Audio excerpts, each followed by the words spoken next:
Znaš koja je razlika između muškarca i žene? Kad žena kaže ništa mi nije, to obično znači da se upravo otvorilo 7 foldera u glavi.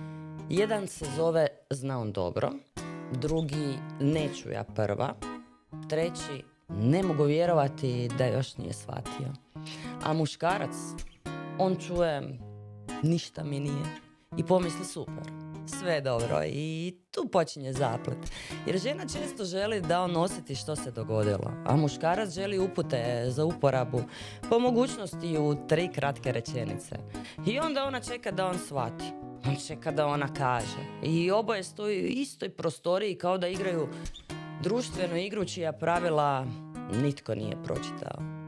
Ali možda bi nam svima bilo lakše da nekad ne čekamo da druga strana pogodi.